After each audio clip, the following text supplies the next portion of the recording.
मौत का डर, जिंदगी की चाहत, ये वो चीजें हैं जो हमारे आसपास अलग अलग शख्स में हमें दिखाई देती है। और इन सारी चीजों की वजह से बहुत बार कई सारी कहानियां बनती हैं। लेकिन आज जो मैं आपको कहानी सुनाने जा रहा हूं, इसकी कोई दूसरी मिसाल है नहीं। ये न सिर्फ हैरत अंगेज है, ये न सिर्फ यकीन करने लायक नहीं है। जिस शख्स की ये कहानी है उस पर खुद कई लोग हंस सकते हैं, कई लोग उसे अंधविश्वासी बोल सकते हैं, कई लोग उसे उसका पागलपन कह सकते हैं। लेकिन जो कुछ उसने किया और उसके पीछे की जो उसकी सोच है या उसके पीछे जो उसका यकीन है, उसको सुनने के बाद ज्यादातर लोगों को उससे हमदर्दी होगी, उस पर हंसी नहीं आएगी। कुछ वक्त पहले की बात है, कुछ साल पहले की। एक मुझे याद है, बिहार में आईपीएस अफसर थे डीके पांडा। आप लोगों ने भी देखा होगा, अगर नहीं है तो कहीं गूगल में आप उनको देख सकते हैं। न्यूज चैनल पे बड़े एक जमाने में छाए थे। ये आईपीएस अफसर थे और पुलिस अफसर, एक बड़े सीनियर बिहार के, डीके पांडा। लेकिन एक रोज अचानक उनकी जो तस्वीर आई और जिस हुलिये में वो सामने आए, तो सभी चौंक उठे। पुलिस का ऐसा चेहरा शायद ही किसी ने पहले देखा होगा। वो अचानक राधा के भेष में सामने आने लगे और अपने आप को उन्होंने राधा बताना शुरू किया। उसको लेके उस वक्त बड़ी चर्चाएं हुई, बड़ी बातें हुई, बड़ी स्टोरीज चली, फ्रंट पेज पे उनकी तस्वीरें छपी, हेडलाइन चली। तो आईपीएस अफसर एक डीके पांडा जो अचानक कहते हैं कि उनके सपने में कुछ चीजें आई, उसके बाद उन्होंने राधा का श्रृंगार किया और वो अपने आप में राधा को महसूस करते हैं। तो बहुत सारी, फिर बाद में खैर उन्होंने नौकरी भी छोड़ी, वीआरएस लिया। तो एक ऐसी कहानी सामने आई थी कि एक पुलिस अफसर, कोई आम आदमी नहीं, और वो अचानक एक दिन इस तरह से सामने आए। मैंने इसलिए दिया कि जो आज की कहानी है, तो मुझे कहीं ना कहीं पांडा साहब की याद आ गई थी। क्या आप यकीन करेंगे कि इस देश में कोई ऐसा शख्स हो जो पिछले 32 सालों से, 32 ईयर्स, औरतों के श्रृंगार में ही रहा हो। हर दिन वो सुबह उठ के सजता है, श्रृंगार करता है, औरतों के सारे कपड़े पहनता है, सुहाग की साड़ी पहनता है, कान में झुमका पहनता है, नाक में नथिया पहनता है, हाथ में बालियां पहनता है और पूरा 16 श्रृंगार करता है। और इसके बाद वो घर से निकलता, अपने काम पे जाता है और पूरे दिन फिर उसी भेष में, वैसे ही औरत बनकर वो काम करता है और फिर घर लौटता है। फिर अगले दिन से सुबह की शुरुआत उसकी इसी तरह से होती है। वो उठता है, सजता है, संवरता है, साड़ी पहनता है और एक दुल्हन की लिबास में लगभग, क्योंकि सिर्फ कपड़े पहनकर वो औरत नहीं बनता है, बल्कि बाकायदा पूरा 16 श्रृंगार करके वो तैयार होता है और फिर अपने रोजमर्रे के काम को अंजाम देता है। और ये 32 साल से सिलसिला चला रहा है। अब वो ऐसा क्यों करता है, इसको लेके बहुत सारी बातें हुई। लेकिन जो उसकी कहानी है और इस औरत बनने की, एक मर्द जो पिछले 32 सालों से औरत बनकर जी रहा है, इसके पीछे की जो कहानी है, वो इसके 16 श्रृंगार और औरत बनने से कहीं ज्यादा हैरान कर देने वाली कहानी है। ये कहानी यूपी की है। यूपी में एक गांव है जलालपुर, और उसी जलालपुर, बल्कि डिस्ट्रिक्ट है जलालपुर में, एक हौस खास इलाका है और इसी हौस खास इलाके में एक शख्स रहता है जिसका नाम है चिंताहरण चौहान। तो ये कहानी है चिंताहरण चौहान की। बात पुरानी है, 70 के दशक की होगी, बल्कि 60 के दशक की। चिंताहरण एक गरीब परिवार में पैदा होता है, वहां पे सारे लोग मजदूरी करते हैं। जब चिंताहरण की उम्र सिर्फ 14 साल थी, तब उसके घर वालों ने उसकी शादी कर दी। शादी के बाद कुछ महीने तो ठीक था, लेकिन फिर साल भी पूरा नहीं हुआ और चिंताहरण की पहली वाइफ की डेथ हो गई 14 साल की उम्र में। एक तरह से बाल विवाह। बाल विवाह को लेकर हमारे देश में बहुत कानून है, लेकिन जब मैं बात कर रहा हूँ 60-70 के दशक की, तो उस वक्त बहुत ज्यादा अवेयरनेस नहीं थी, मीडिया नहीं था, सोशल मीडिया नहीं था, अखबारें हुआ करते थे बस, न्यूज चैनल भी नहीं थे। तो और हमारे गांव में और ऐसी जगहों पे बच्चों की ये शादी आम बात थी। तो चिंताहरण भी इससे अछूता नहीं रहा था। 14 साल की उम्र में शादी हो गई, लेकिन पहली बीवी की मौत हो गई। मौत के बाद पहली बीवी की, अब रोजी रोटी कमाने के लिए चिंताहरण यूपी छोड़ता है, गांव छोड़ता है और वो पहुंच जाता है कोलकाता। कोलकाता में जाकर अब वो छोटी मोटी मजदूरी, पहले ईंट के भट्टी में काम करना, ये सारी चीजें शुरू करता है। फिर एक रोज उसे एक दूसरी नौकरी मिलती है। वहां पे जो मजदूर लोग काम करते थे अलग अलग जगहों पर, उन मजदूरों तक खाना पहुंचाने का, कई लोगों के पास टेंडर था, तो दिन में मजदूरों को खाना पहुंचाते 2 वक्त का, तो उसके लिए उन्हें कुछ आदमी चाहिए था। तो उसमें एक चित्रंजन चित्र चिंताहरण चौहान तो ये भी था। तो ये करता क्या कि मजदूरों के खाने के लिए पहले ये राशन लेता, फिर वो खाना कोई और बनाता, फिर वो उसको वहां पे डिलीवर करता। ये चीजें चलती रही। इत्तेफाक से जिस दुकान से ये राशन लेता था कोलकाता में, उससे उसका मालिक जो था दुकान का, वो चिंताहरण की कामयाबी, मतलब ईमानदारी और उसकी मेहनत और इन सारी चीजों को देख के कैसे लगन से काम करता है, वो बड़ा प्रभावित हुआ। उस राशन के दुकानदार की एक बेटी थी जो शादी के लायक हो गई थी। अब तक चिंताहरण की भी उम्र 20-22 साल हो गई थी। कोलकाता में अपना ठीक ठाक नौकरी सब कुछ चल रहा था। इसी दौरान में उस राशन के दुकान के मालिक ने देखा कि चिंताहरण शरीफ लड़का, अच्छा लड़का है। उसने अपनी बेटी की शादी का प्रस्ताव रखा उसके सामने। चिंताहरण तैयार हो गया, पर उसने घर वालों को कुछ नहीं बताया। इसके बाद उस दुकानदार की बेटी से चिंताहरण की शादी हो जाती है। चिंताहरण की दूसरी शादी थी। अब चिंताहरण अपनी दूसरी बीवी के साथ कोलकाता में, उसका धंधा भी ठीक चल रहा था, खुश, ठीक ठाक जिंदगी बीत रही थी। लेकिन इसी दौरान चिंताहरण के साथ काम करने वाले कुछ और लोग थे जो उसी के गांव के थे, यूपी के। उनको उसकी शादी के बारे में पता चलता है। वो यूपी में उसके गांव तक ये खबर पहुंचा देते हैं कि चिंताहरण ने दूसरी शादी कर ली है और वो एक बंगाली लड़की है। गांव वालों तक ये जब खबर पहुंची तो चिंताहरण के माँ बाप इसको लेके परेशान हुए, गुस्सा हुए। उन्होंने कहा दूसरी बिरादरी में शादी की है, कोलकाता में हमसे बिना पूछे हुए। और जात बिरादरी बड़े, उस दौर में क्या आज के दौर में भी बहुत ये एक बड़ी चीज है, ये मानिए या ना मानिए। तो घर वालों को पता चला कि एक बंगाली लड़की से शादी की, घर वाले नाराज हो गए और उन्होंने कहा कि हम इस रिश्ते को नहीं मानेंगे। और ये मैसेज उन्होंने चिंताहरण के दोस्तों के जरिए, जो गांव आए थे छुट्टियों में फिर कोलकाता के, उन्हें बता दिया। अब चिंताहरण पारिवारिक आदमी था, उसे लगा उसके माँ बाप जो है वो नाराज हो गए हैं, ये ठीक नहीं है। तो उसने सोचा कि मैं समझाऊंगा। चिंताहरण एक रोज कोलकाता से बिना अपने उस दुकानदार ससुर जो हो चुके थे उनको या अपनी पत्नी को कुछ बताए, वो कोलकाता से यूपी पहुंच जाता है। अच्छा, जब उसकी शादी हुई और वो तमाम लोग थे, उसने कभी अपने गांव का पता बताया नहीं था कि यूपी में वो कहाँ रहता है। बस इतना पता था कि यूपी में है, किसी बड़े जिले का नाम बता दिया, एग्जैक्ट पता नहीं मालूम था। अब एक रोज सोकर उठी चिंताहरण की पत्नी, उसने देखा पति गायब। अब तो ससुर भी उसे ढूंढ रहा है, बीवी का रो रो कर बुरा हाल।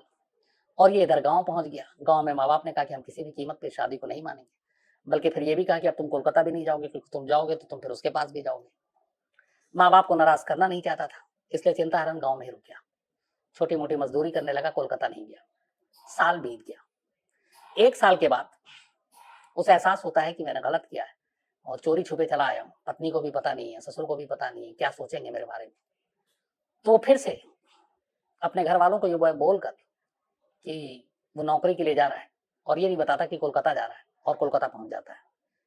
कोलकाता पहुंचकर वो अपने ससुराल पहुंचता है। ससुर उसे देखता है, रोना शुरू कर देता है, उससे गुस्सा भी होता है, उसे झड़कता भी है। चिंताहरण को लगा कि जो उसने किया उसके लिए ये सब कुछ होना ही चाहिए था उसके साथ। लेकिन जब ससुर ने बताया कि तुम जब छोड़ कर गए, तुम्हारी पत्नी ने तुम्हारा बहुत इंतजार किया, रास्ता थका, उसे लगा कि तुम इधर उधर कहीं हो, कहीं मुसीबत में हो, फंस गए हो या घर चले गए, लौट आओगे। लेकिन इंतजार लंबा होता गया, दिन हफ्ते में, हफ्ता महीने में बदलता गया और तुम नहीं लौटे। और वो इस बात को बर्दाश्त नहीं कर पाई। और तुम्हारे जाने के कुछ महीने बाद ही, जब उसकी उम्मीद खत्म हो गई कि तुम लौट कर आओगे, एक रोज उसने खुदकुशी कर ली। ये सुनकर चिंताहरण हद से ज्यादा अफसोस और गम में डूब गया। उसे लगा कि उसकी वजह से उसकी पत्नी ने जान दे दी, और ये बात उसके दिल में बैठ गई। लेकिन जो होना था हो चुका था। चिंताहरण की गलती की वजह से उसकी पत्नी सुसाइड कर चुकी थी। वो फिर कुछ वक्त कोलकाता में रहा, उसका दिल लगा नहीं। अब फिर से वो वापस गांव आ जाता है। गांव आकर अपने माँ बाप, रिश्तेदारों को सारी बात बताता है। फिर वो भी कहते हैं कि चलो अब एक नई जिंदगी शुरू करो, उसे भूल जाओ, उस गम को भूल जाओ। और चिंताहरण गांव में ही फिर से मजदूरी करने लगता है। फिर घर वाले कहते हैं कि इसको वापस ढर्रे पे लाने के लिए, चूंकि अभी पूरी जिंदगी पड़ी है, और इस गम से निकालने के लिए इसकी शादी कर दी जाए। तो माँ बाप के कहने पर, उनके फोर्स करने पर, चिंताहरण की एक बार फिर से शादी कर दी जाती है। ये चिंताहरण की तीसरी शादी थी। इस शादी से उसके बच्चे भी होते हैं। 3 बच्चे पैदा हुए। उसके बाद धीरे धीरे और भी उसके बच्चे पैदा हुए, और अगले कुछ सालों तक सब कुछ ठीक था। इस दौरान में चिंताहरण को अपनी दूसरी पत्नी, जो कोलकाता की थी, बंगाली लड़की, वो सपने में आना शुरू हो जाती है। और हमेशा आकर वो उससे शिकायत करती है कि तुमने मेरे साथ बुरा किया। जब वो सपने में आना शुरू होती है उसके बाद चिंताहरण की अब जिंदगी भी बदलने लगती है। चिंताहरण अचानक बीमार पड़ने लगता है। डॉक्टर वॉक्टर को दिखाते हैं घर वाले, कुछ बीमारी समझ में नहीं आती, लेकिन वो कमजोर होता जा रहा था। इस दौरान में लगातार उसकी पत्नी हर दिन सपने में आ रही है, दूसरी वाली। फिर अचानक परिवार में मौत का सिलसिला शुरू हो जाता है। बीमार चिंताहरण पड़ा, लेकिन उसके फादर, उसके पिता जो बिल्कुल ठीक ठाक थे, राम जीवन, एक रोज अचानक उनकी मौत हो गई।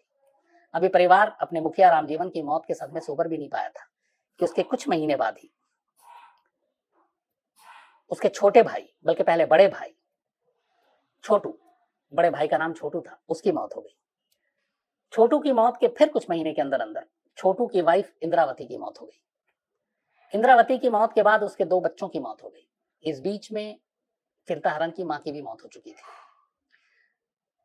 तो बड़े भाई, उसकी पत्नी और 2 बच्चों की मौत के बाद अब उसके छोटे भाई बदायूं, उसकी डेथ हो गई। उसकी डेथ के बाद उसके एक और भाई की 3 बेटियां थी, उन तीनों की डेथ हो गई। 4 बच्चे थे, उनकी भी डेथ हो गई। कुल मिलाकर बेहद कम वक्त में इस परिवार के 14 लोगों की मौत हो गई। और पूरे गांव में यह था कि अचानक क्या हो गया है। चिंताहरण के परिवार को जो एक एक कर जान जा रही है, माँ, बाप, भाई, बड़ा भाई, छोटा भाई, उनकी पत्नियां, उनके बच्चे, और यहां तक कि खुद चिंताहरण के भी 2-3 बच्चे, 3 बच्चे बल्कि, इनकी मौत हुई। चिंताहरण और पूरा परिवार परेशान। अब घर में परिवार के नाम पे बचा कौन? एक चिंताहरण, उसकी पत्नी और 2 बच्चे, सिर्फ टोटल 14 लोगों की मौत हो चुकी थी। पूरा परिवार सदमे में था। दूसरी पत्नी लगातार सपने में आ रही थी और शिकायत कर रही थी कि तुमने मुझे छोड़कर अच्छा नहीं किया। अब चिंताहरण डरने लगा, उसे लगा 14 लोगों की मौत हो गई, अब जो बाकी बचे हैं इनकी भी बारी आएगी और ये सब मारे जाएंगे, हम भी मारे जाएंगे। अब उसने अपनी दूसरी पत्नी से माफी मांगना शुरू कर दिया। वो माफी मांगता, फिर उसके बाद हर रोज लगभग पत्नी सपने में आती और ये बात वो सबसे शेयर भी करता। अब वो सपने में भी पत्नी से माफी मांगने लगा। उसने कहा कि मुझसे गलती हो गई, मुझे तुम्हें बिना बताए हुए नहीं आना चाहिए था, और तुम्हारी जान वक्त से पहले गई, उसके लिए मैं जिम्मेदार हूं, मुझे माफ कर दो। उसने कई बार सपने में माफी मांगी, और फिर एक बार उसको उसी सपने में उसकी दूसरी पत्नी आकर कहती है, ठीक है तुम्हारे, बल्कि इससे पहले उसने ये कहा था, जब शुरू में उसके फादर और एक भाई की मौत हुई थी, जब ये माफी मांग रहा था तो उसने कहा कि तुम्हारी माफी नहीं, तुम्हारी सजा ये है कि अब तुम परिवार में अपनी एक एक का मौत देखो, जिस तरह से मैं गुजरी हूं, अब तुम्हें उसका दर्द का एहसास होगा। तो जब 14 लोगों की मौत हो गई, उसने माफी मांगी। तो एक रोज सपने में उसकी दूसरी, वही बंगाली पत्नी, उसने कहा कि ठीक है मैं तुम्हें माफ कर दूंगी, शर्त एक है, शर्त यह है कि कल से तुम औरत के वेशभूषा में रहोगे, तुम औरत बनकर जियोगे, और उसकी वजह यह है ताकि जब तुम औरत बनकर रहो तो मैं तुम्हारे साथ रहूं, मैं तुम्हारा साथ नहीं छोड़ सकती, और मैं तुम्हारे साथ तभी रहूंगी जब तुम एक औरत बनकर रहोगे, और अगर तुमने ऐसा नहीं किया तो बाकी बचे हुए लोगों के परिवार की मौत को देखने के लिए तैयार हो। इसने वादा किया सपने में कि ठीक है तुम जैसा कह रही हो मैं वैसा ही करूंगा।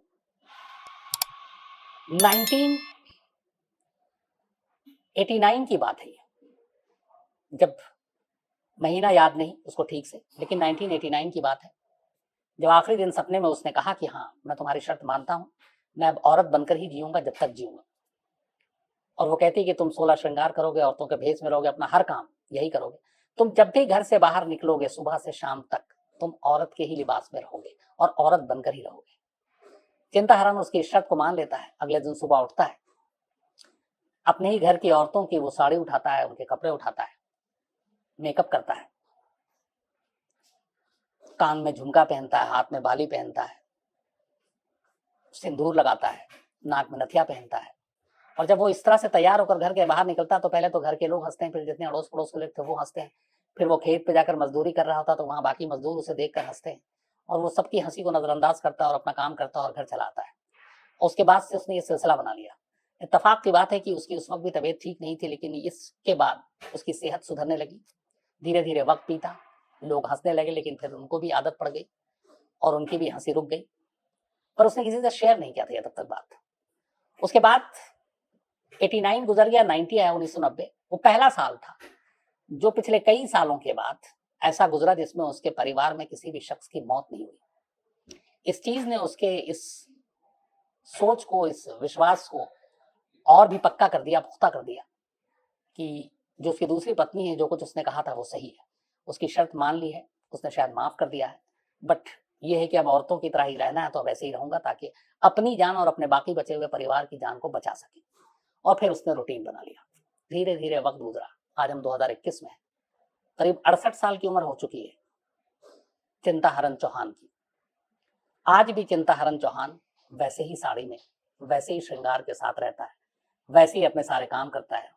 उसके 3 बच्चे हैं, बच्चे बड़े हो गए, बच्चे ठीक हैं और पूरा जो घर है वो खुशहाल है।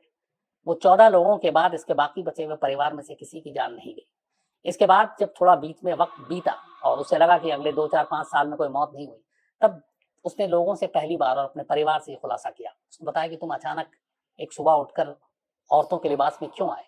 तब उसने कहानी सुनाई कि मेरे सपने में मेरी दूसरी पत्नी आती थी और उसने ये शर्त रखा था कि अगर तुम ये रहोगे, तुम औरतों के लिबास में औरत बनकर रहोगे तो मैं तुम्हारे पास रह सकती हूँ और जब तक तुम ऐसा करोगे तुम्हारे परिवार में और कोई मौत नहीं होगी।